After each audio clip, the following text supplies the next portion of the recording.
Waterloo Region EVA. I guess we're doing a monthly roundup this particular month here in October of 2020. We've got a couple members, of course, with us. We've got Mr. Eric Stevens joins us from the far off world of Listowel. And also joining us from near center Kitchener is Mr. Ian Graham. How are you today, sir? Doing well. Excellent. I don't have the beard that Eric's got going on. No, Eric's got the staying at home beard going. Absolutely. Yeah, I've gone full COVID hermit here. So. Well, that's great. It's maintained. That's a good thing. It's maintained. That's right. That's right. So today we're going to go through some stories in the EV news segment that we typically put on when we have a meeting in person. But we thought we would go through that for the month of October and probably some stories a little bit before and get you people caught up on what's going on locally, provincially, nationally, from different stories that we've selected. So let's kick it off. Eric's got the first story. Go ahead, Eric. All right. So I'm going to share my screen here. Oops. I just turned my video off. So as people may have heard in the news recently, Unifor has started its contract talks with the major auto manufacturers in Ontario. And its first target, which they often call the strike target, was Ford this year. So they started with the Ford Motor Company in their contract negotiations. And some big news came out of it for us here in Ontario. Here we've found out that Ford has struck a deal with Unifor that is going to bring electric vehicles to production at their facility in Oakville, Ontario. And this is pretty good news. Currently today they produce the Ford Edge and the Lincoln Nautilus. They will reach end of life at 2024, and after that the factory will undergo a major retrofit to produce electric vehicles. And it is supposed that this will be the largest electric vehicle manufacturing facility for Ford in North America going forward.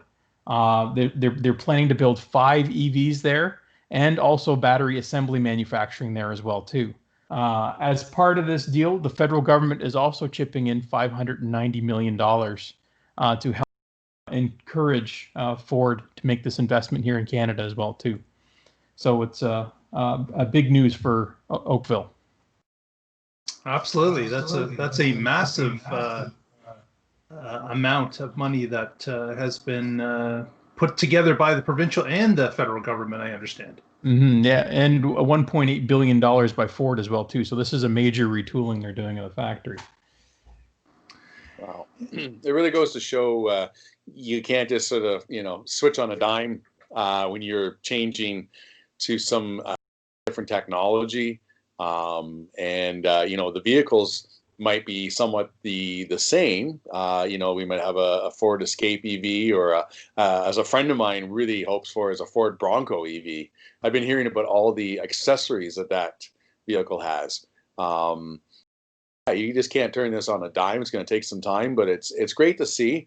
I heard the news conference today, and it's interesting that our provincial government, they're really supporting this. Considering 2 years ago that when they got into power, that they took away the EV incentive and other aspects of renewable energy contracts. So I'm glad to see they're supporting this, and I just hope that it definitely puts Canada, and I think in a really good step in the right direction of our future, where transportation is going. As one gentleman was saying, it's the automotive industry is not dead. The sun is not setting on it; it is rising, especially with this new technology. Yeah, and what's great about this investment too is it's going to encourage suppliers, even in Ontario, to start switching over to vehicle electrification type products as well too. It's going to encourage the overall base industry, and it might pull other auto manufacturers now to do the same here in Canada as well. Right, because I understand that this switch in Oakville, this plant will supply North American buyers. It won't be just Canadian. These cars will be shipped and sold in the States as well, correct? Oh, absolutely, yes. Yeah. In fact, probably even worldwide. Probably go to Europe, and they produce cars today for China and European markets too in Oakville today. So it won't surprise me that that'll continue. I heard Trudeau say that he was looking that they want to make it that it's a worldwide shipment as well. Yeah. Yeah. And the other nice thing to hear is that, of course, as Eric mentioned, that this is they manufacture SUVs there, and at least one of the electric models is definitely going to be an SUV, according to Ford. Yeah, which makes sense. Yeah. Most of their lineup is SUVs today, so it makes sense that that's going to be a bulk of their vehicles going forward. And with the sale of SUVs, how it's through the roof, hopefully they lead with that because the market is definitely looking for SUVs that are all EV. Mm-hmm. The other interesting thing about is the technology-wise, of course, is going to have to be supported with materials, and this is big news. Of course, Sudbury, of course, with their nickel mines. And then the town of Cobalt. Now, mind you, it's interesting when they mention about cobalt, because cobalt is not really used as much as people think within the electric vehicles. And of course, Tesla with their battery day, we're talking about kind of get rid of cobalt. So that's going to be an interesting area too. If Ford will kind of try and follow suit. And then, of course, with Quebec, the other big thing, and again, I don't think a lot of people know that Quebec actually has a lithium reserves. Critical Elements is a company that I've been following for a while. Frontier Lithium. So Ontario and Quebec have some real opportunities here in terms of providing for the batteries that would be used by Ford. Yeah, the raw materials. Absolutely. Yes. Very good. All right, Ian's got our next story. Go ahead, Ian. All right, so I have a busy summer. I'm sure like all of us, we've been saying, I'm going to finally build that insert whatever deck, kitchen, etc. here because, we found time on our hands. And so we were looking forward to, spending more money than probably we wanted to, especially with the price of things really went up. I especially found that with lumber. Yeah, lumber's been... Oh, my God. That kept going up. So... My project this summer is I have a cabin just north of Manitoulin Island, and we've always been off the grid. My parents originally purchased it in 93, 94, and my dad figured out a way to power it with the waterfall hydro that we had beside the cabin. So anyways, I'm kind of foregoing the waterfall hydro because it's 24 hours, yes, but it's 100 watts.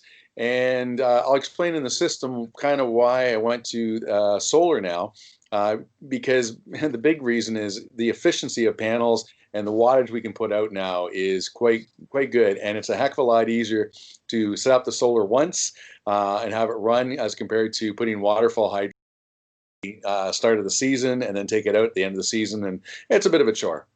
Anyways, wanted to show just, taking materials up there. The Model 3 can tow. I put a tow hitch on it last year, and it can tow up to 2,000 pounds. And the picture on the right is us and Barry charging. We ended up charging. You might want to share the screen. It's not happening yet. It's not happening. All right, one sec. So start sharing. There you go. And if I go to this, that's okay? Yep. All right, there we go. So anyways, yeah, between Kitchener and Espanola, you could say it's about a 6-hour drive. Normally, I stop once in Parry Sound to charge, but with the trailer, 2 other guys, and a fully loaded car, we stopped in Parry Sound, and we could have gone straight to the cabin, but we stopped in Espanola just to have a top-up of everything.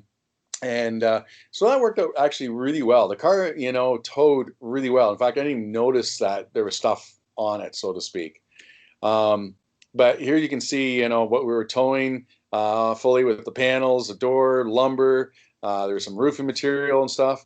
And then in here on the front, we got a on-demand water heater and a whole bunch of other fun stuff. This gives you an idea when I put in where I wanted to go to for charging.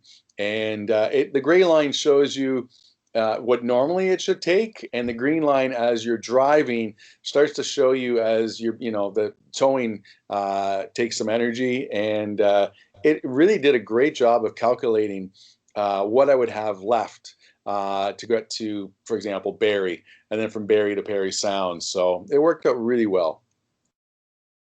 So basically, we built an extension onto the deck, and we did a 10 by 30 deck, which is quite large. But the panels that I have for this deck are quite large as well. And the panels I integrated into the deck as kind of like a railing, if you want to say, kind of a barrier.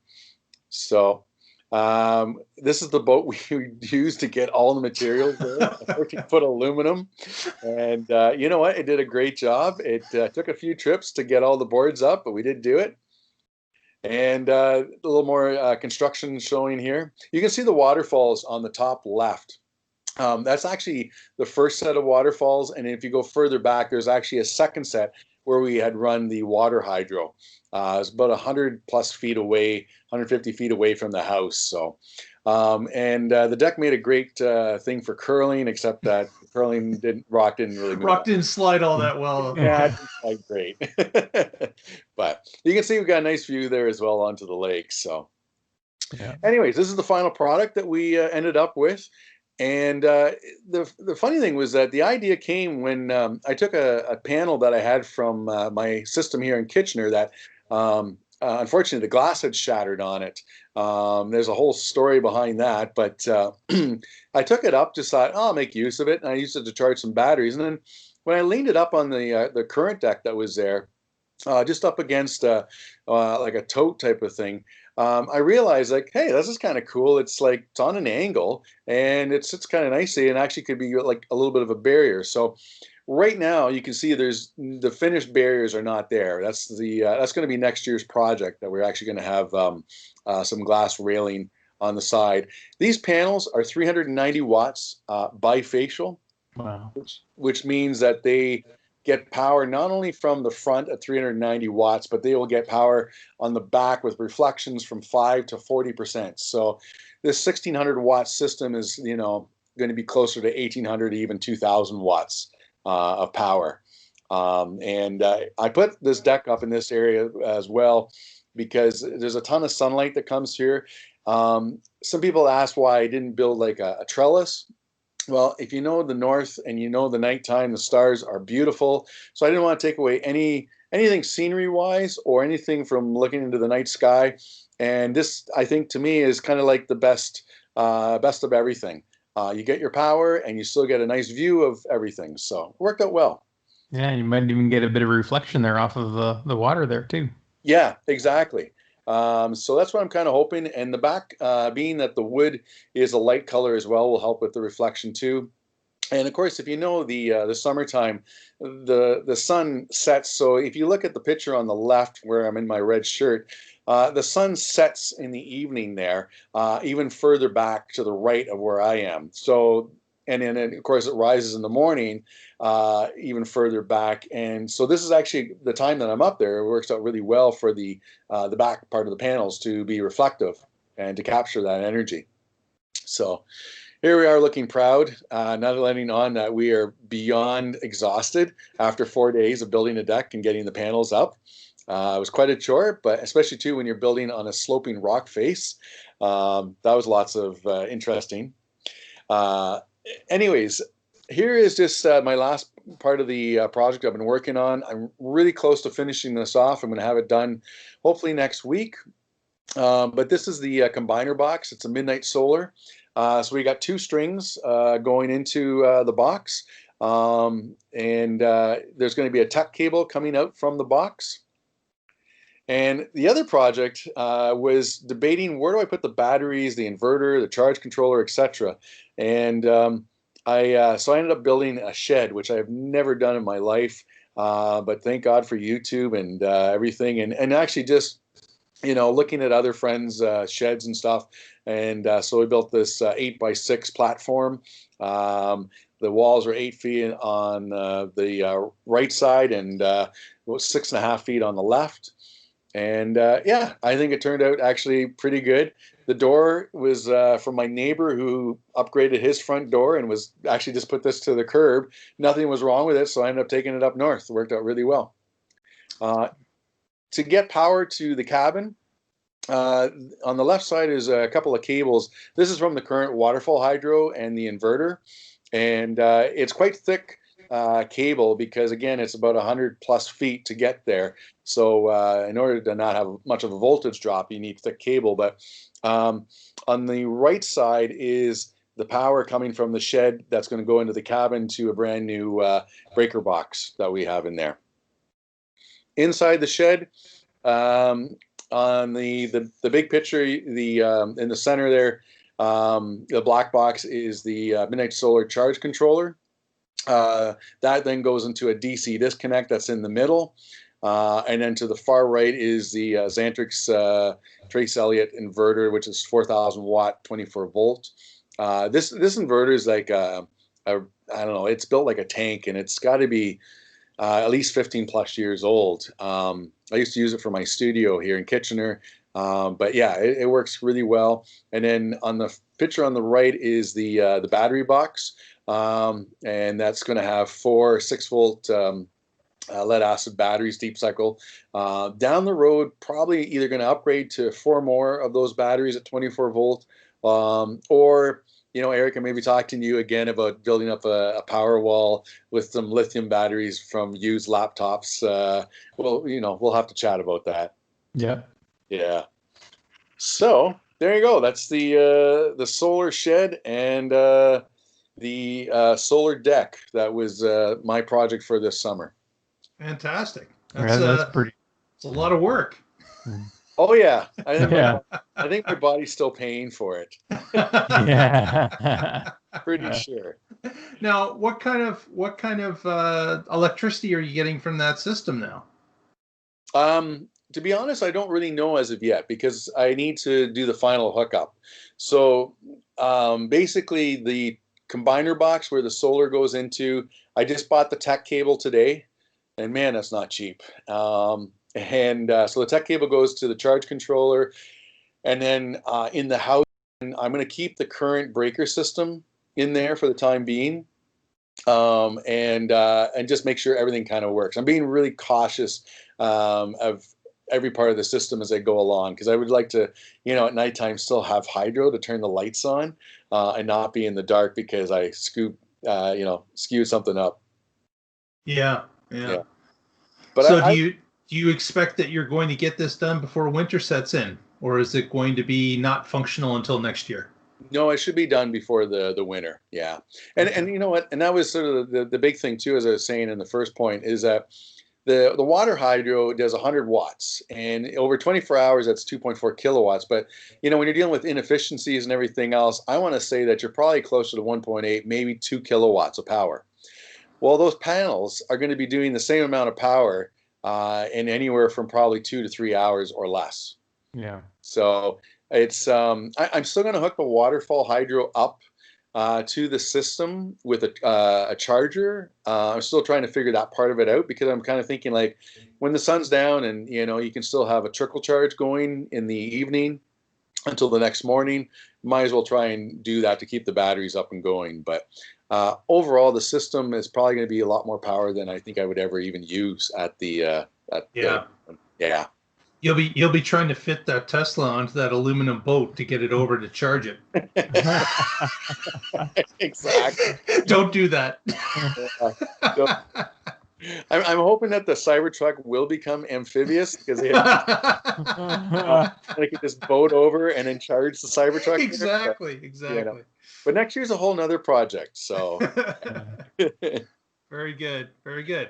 Well, the story that I've got today is we're going to talk a little bit about buses. The TTC in Toronto has purchased now 60 buses from 3 different manufacturers.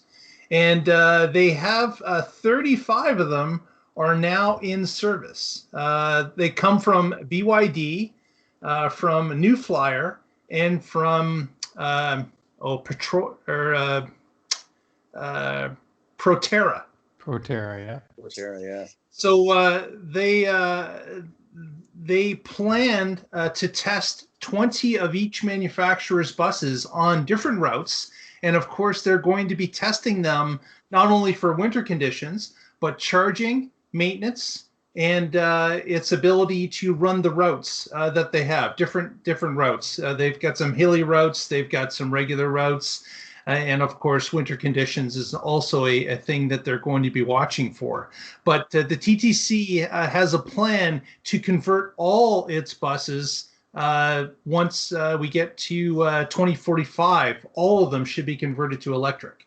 And of course, purchasing of new vehicles is going to be based on how the three different manufacturers handle the test. So the TTC will not be buying diesel buses going forward. They'll be buying one or maybe two different manufacturers' buses, depending on how the test goes over the next couple of years.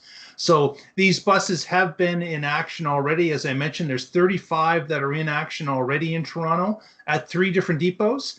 And they've just added another 25 to the fleet. So now they have the full complement of 60 and are now doing these tests. Now, the other thing that was mentioned today in today's announcement, if you happen to see it on the news, was that with the province and federal government teaming up on the Oakville electric plant, they're also pushing out more electric buses. So there's more funding for buses, and apparently the TTC is going to jump from 60 to 83. So they're getting another 23 buses apparently. So this is all great news. It's certainly glad to see that the city is doing its due diligence to figure out what bus works best for them. And hopefully we will be able to see this spreading out from Toronto. Maybe we can piggyback on that as we have here in Waterloo region on the trains, where we piggybacked on their ability to purchase in larger volume, and we purchased a lot of trains in our case some time ago. Hopefully they won't be as late as the trains, but we're happy to see that these electric buses are now starting to roll out, and with them indicating they're going to be complete in 2045. That's great news too. So it really looks like electrification has turned the corner in a number of different aspects, different types of vehicles, that it's starting to become very much mainstream, which is great to see. Yeah, absolutely. Public transportation makes a lot of sense to electrify. It's a very important area to start with. It also demonstrates big potential cost savings as well too, in maintenance and things going forward as well too, in total cost of ownership. I believe I read some stories too, that even some preliminary numbers out of the program from Toronto, that they're already exceeding expectations, and some of their initial stuff was based on some pessimistic information. So the buses seem to be doing better than they originally anticipated so far at first. Excellent. Yeah. Excellent. It's great. I love hearing these sort of good news stories. I also at the same time know that Sudbury just purchased a bunch of diesel buses, and I kind of sent a message to the city council saying, like, come on, guys, like, I don't know if you guys are, especially too with Ford making their big announcement with the auto manufacturing, and then they bring up Sudbury with nickel and everything, and it was just kind of funny that city council thought, oh, we'll just stick with the diesel buses, and I don't even know if they're hybrid or not. But I would have to say, though, if you're in a smaller community, you don't have the money to put behind tests. And it'd probably better for them to let the city of Toronto run the tests and the developments that come from that test, as opposed to a smaller community investing big time into something that may or may not work for their situation. Mm-hmm. Maybe. I like Eric was saying, like we're seeing the progression of everything, and I think we're at a point now. Like today, I think today's announcement, to me, signifies that the electric vehicle, if you want to say revolution, which we know it's already been around for a while, anyways. But I think today's announcement was a real step forward in saying that everything is going to be slowly transitioned to that area. We're also seeing it, of course, too, with the struggling oil industry.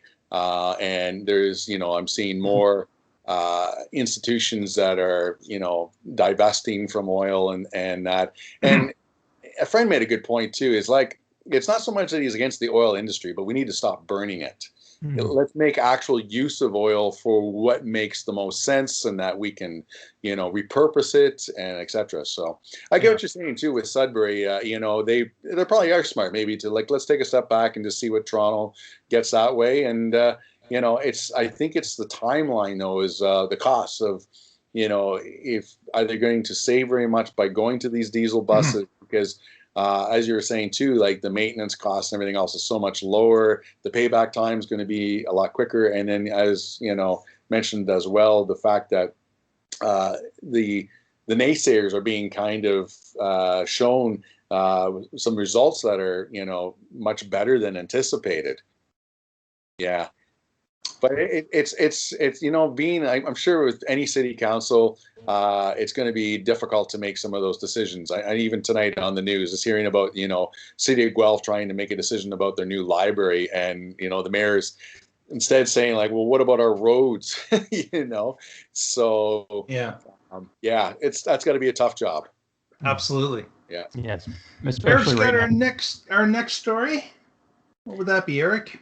Yeah, so I'm going to talk about how Electrify Canada has just recently changed their pricing structure in Canada. So now share my screen here. And basically this is the old pricing scheme here for Electrify Canada. And it shows what their old pricing was. And they had session fees before and stuff like that as well too.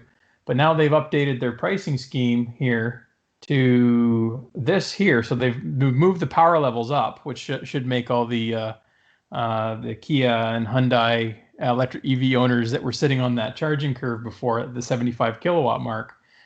They've moved that up to the 90 kilowatt mark. The pricing on the lower tier is still the same, but they've waived the session fee now as well too. Ah, good. And then for cars that charge above 90 kilowatt, the price is drastically less. So they significantly reduce the higher cost charging rates, and very nice because there's a lot more cars now coming onto the market that's going to be able to take advantage of that. With the screen, it's just kind of small. Could you read off what the old pricing was and the new pricing? Yeah. So the old pricing here. Yeah. So the old pricing here was at 27 cents a minute up to 75 kilowatt, and then 77 to 125, and then almost over $1 a minute above 125. And the Pass Plus, which is a membership-based program where you can pay a monthly fee, but you get reduced charge rates for doing that, was somewhat cheaper. You pay about 20% less for doing that. The new one here, and I'll zoom in here a bit as well too. But on the new one here, the lower tier is the same price, but now the upper tier is almost half the cost of the upper tier before. And they have waived the session fee. So no matter what EV you're driving, it's going to be cheaper. If you're driving an EV that charges fairly quickly, to be much cheaper. Yeah. Mm. Very good. Very good. How many stations are they at right now? You didn't know you were going to be quizzed, did you, Eric? Yeah, I know. I mean, I know they're constantly expanding and everything, but just out of curiosity. Yeah, they just recently opened a site down in Tilbury, Ontario. I drove by last weekend the site in London, and it looks like it's almost ready. It just needs to be approved and turned on. So they've got a few out in BC, looks like set up. And then they've got some here in Ontario, mostly in the Toronto area, but one out towards Cornwall, and then down towards Tilbury. in Ottawa. So, and they've got a few more. Yeah, there's one in London. It looks like it's going to be due to come online soon, and then one in Chatham, Kent, actually, that's going to be coming online in the not too distant future too. Fantastic. Yeah. So they're slowly expanding. It's kind of like, again, with like Petro-Canada, what they've done with going, of course, right across Canada, and Tesla for that matter. But these guys are going to just probably keep expanding, I would imagine, also along the Trans-Canada.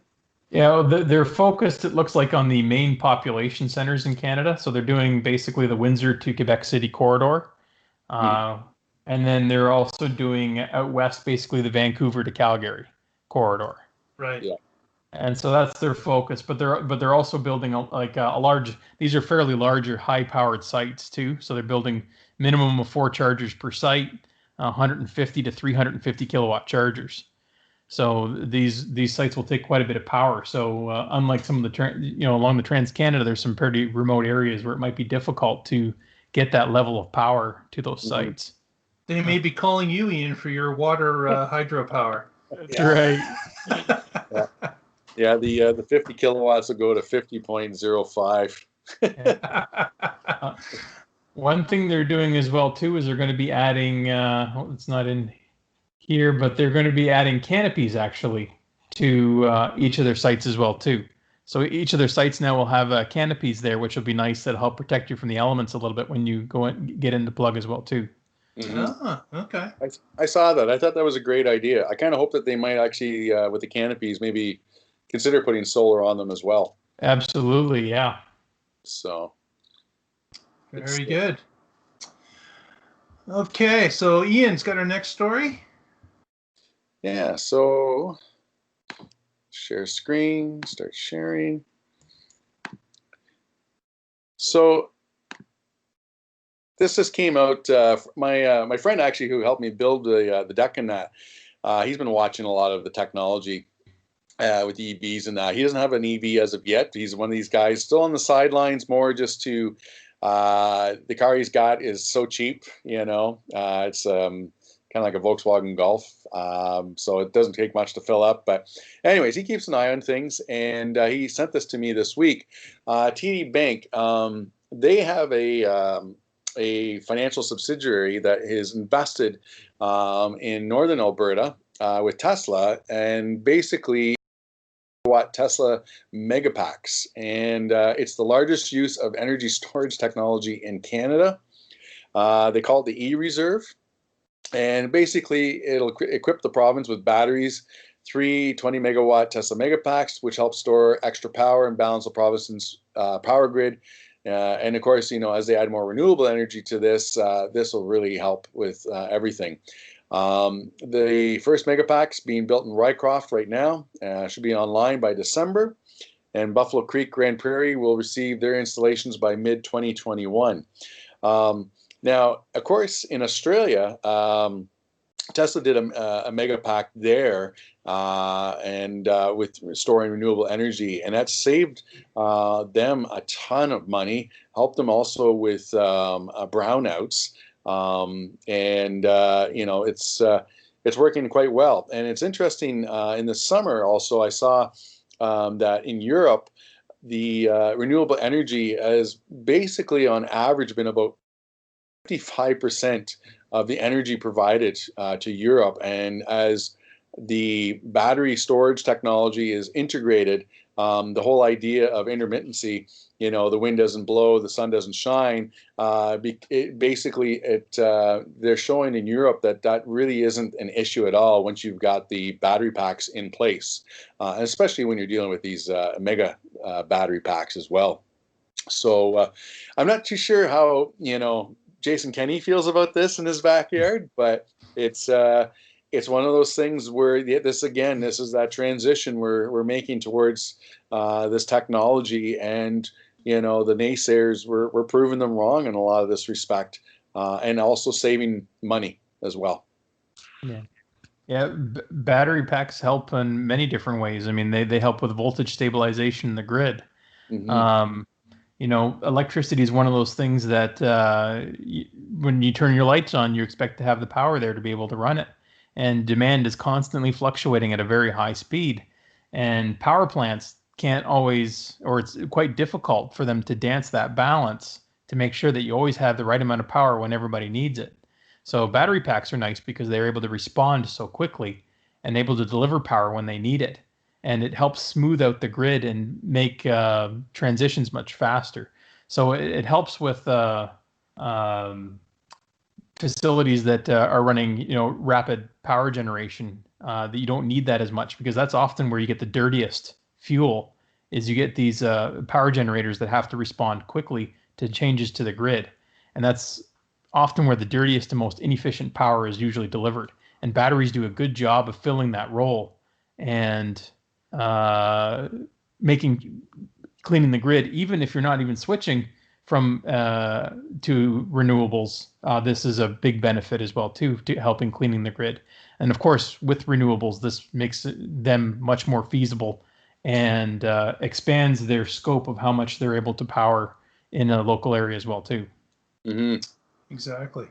Yeah. And I'll touch on one thing as well. This is 3 power pack systems that are being set up in 3 different communities in Alberta. There are ones that are even smaller than this. In Vermont, there's a company called Green Mountain Power. And what they've done is they've gone out to their ratepayers, the people that pay for the utility, and they have invoked 2,000 of them to install small battery power walls inside each house. So they have 2,000 units that are in 2,000 ratepayers' homes, and they are using it with this fast switching that Eric was talking about. They're using it as a virtual power plant. So whenever the state or the county that this utility is in has a peak demand, they can pull from 2,000 units to put energy into the system immediately and get them by that time period that there is a high demand. Therefore, a power peaking plant doesn't have to turn on. The diesel generator never had to run. They didn't have to pay the large dollars for it to run, for minutes or an hour or two. And that has all gone away. And in fact, after a year of use with only 2,000 units, they saved $3 million to the ratepayers. Wow. In 1 year.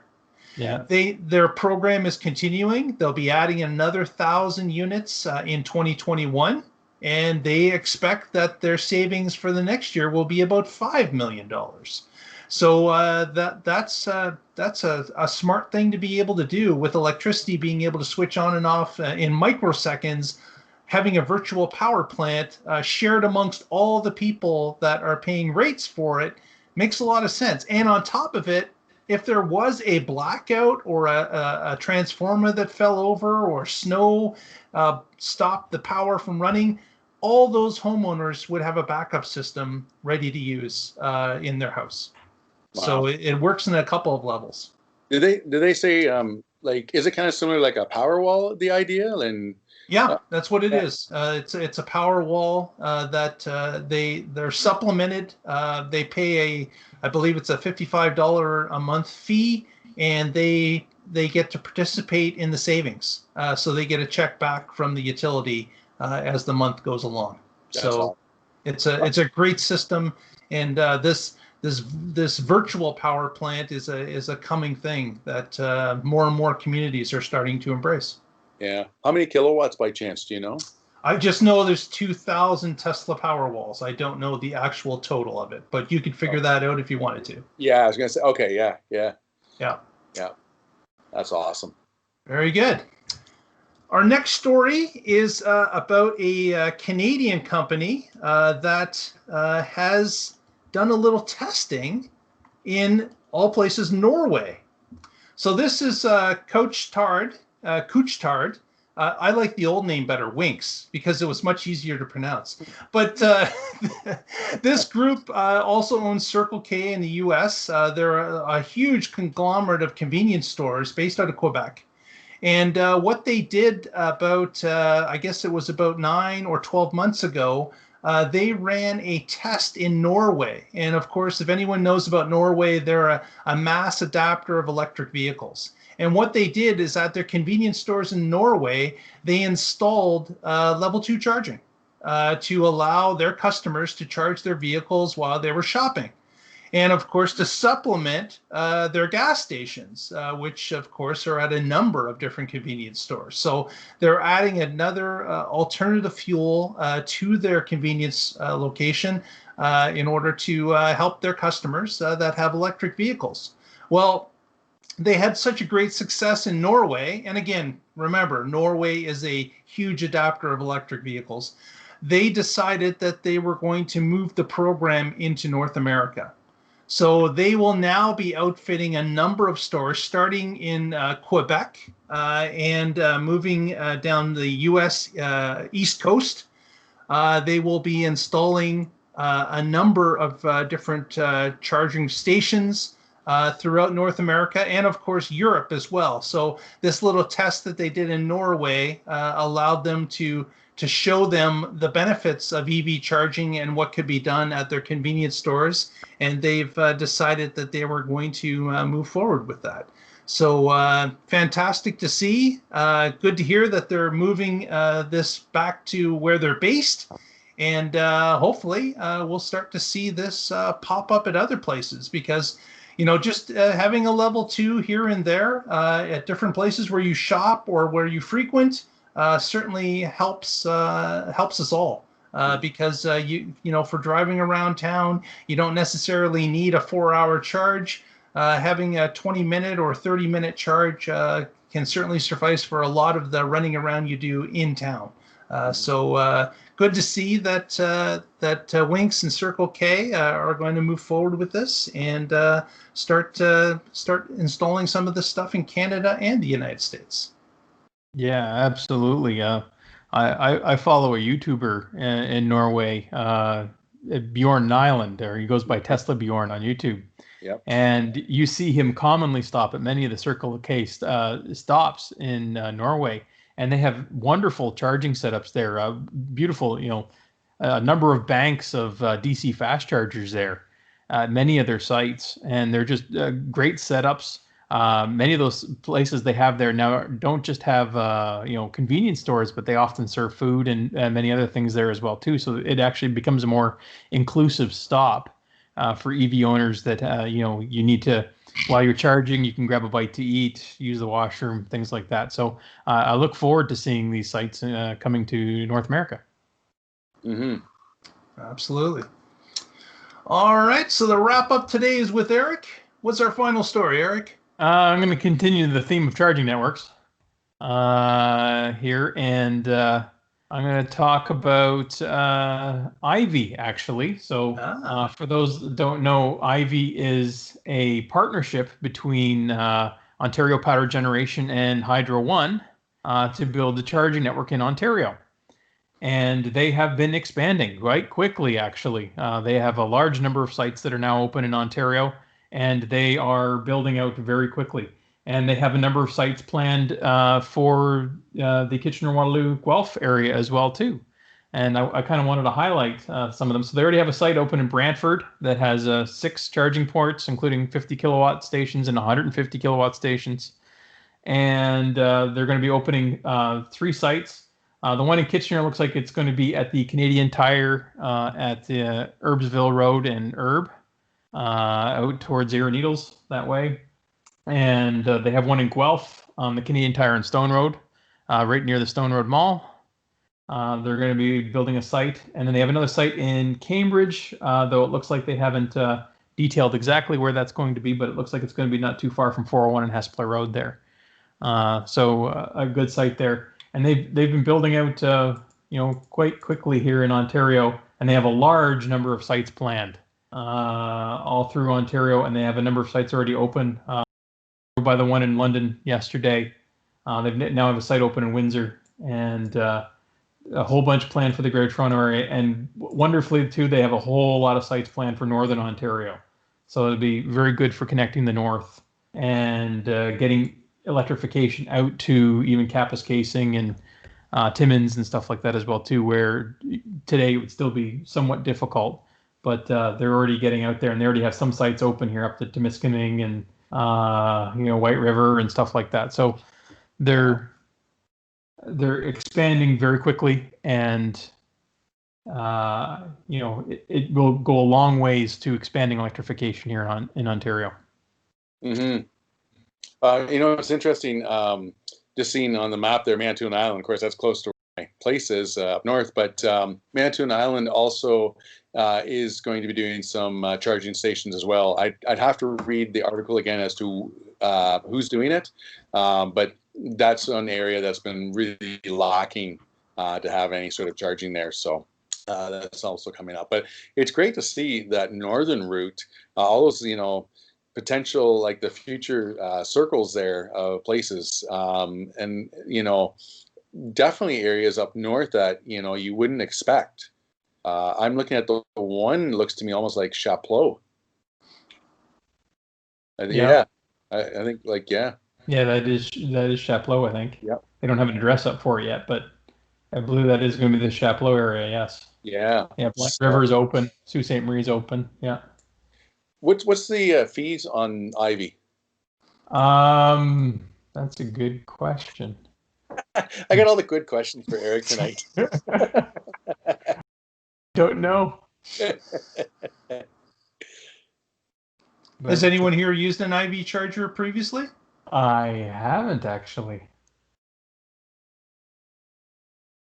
I'll have to say, since COVID started, I haven't had to really DC fast charge. Yeah, so. Not many of us are traveling too far, are we?